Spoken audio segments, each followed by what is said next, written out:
Hello everyone, welcome back to the channel. তো আজকে আমরা আলোচনা করব হচ্ছে লিও সিনেমা নিয়ে। আপনারা নিশ্চয়ই জানেন এই মুভিটি 2023 সালে রিলিজ পায়, যেটা ডিরেকশন দিয়েছিলেন লোকেশ। এখানে অভিনয় করেছেন থালাপতি বিজয়, সঞ্জয় দত্ত এবং আরও অনেকে। এই মুভিটা তৈরি হয়েছিল একটা ইংলিশ মুভির উপর বেস করে, ইন্সপায়ার্ড হয়ে। এখান থেকে মুভিটার নাম হচ্ছে এই হিস্টোরি অফ ভায়োলেন্স, যেটা 2005-এ হলিউড এবং কানাডাতে রিলিজ পায়। এই মুভিটার ডিরেকশন দিয়েছিলেন ডেভিড নামে একজন ডিরেক্টর। তো ওই মুভির উপর বেস করেই লিও মুভিটা তৈরি করা। লিও মুভিতে ব্যাকগ্রাউন্ড মিউজিকের কাজ করেছেন অনিরুদ্ধ। সো বুঝতেই পারছেন, খুবই ভালো ব্যাকগ্রাউন্ড মিউজিক ছিল এই সিনেমায়। এই সিনেমাটা লোকেশের যে সিনেম্যাটিক ইউনিভার্স, সেই ইউনিভার্সের থার্ড ইনস্টলমেন্ট।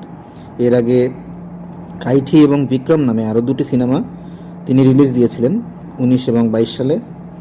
সো লিওটা হচ্ছে সেই ইউনিভার্সের থার্ড মুভি। মুভিটা প্রায় 250 থেকে 350 কোটি রুপি দিয়ে তৈরি করা এবং ব্যবসা করেছে বিশ্বব্যাপী 595 থেকে 620 কোটি রুপি। So huge business. তো মুভিটি কেমন ছিল? মুভিটি আমার ভালো লেগেছে। তবে মুভির যে প্লটের কথা যদি আমরা বলি, যে একজন ব্যক্তি তিনি খুবই নিরীহ জীবনযাপন করছেন, যিনি কিনা একটা কফি শপ চালান এবং বন্যপ্রাণী সংরক্ষণে কাজ করে থাকেন। সো ওই ধরনের একজন ব্যক্তি এই কাজ করতে গিয়েই একদল ডাকাত, ছিনতাইকারী, যেটাই আপনি বলেন না কেন, তাদের সাথে একটা কলিশনে গিয়ে যখন তার নাম পুরো দেশে ছড়িয়ে পড়ে, সেখান থেকে আরেকটা গ্যাংস্টার গ্রুপ যারা অন্য একটা রাজ্যে থাকে, তাদের আক্রোশের শিকার হয়ে যায় সামহাও।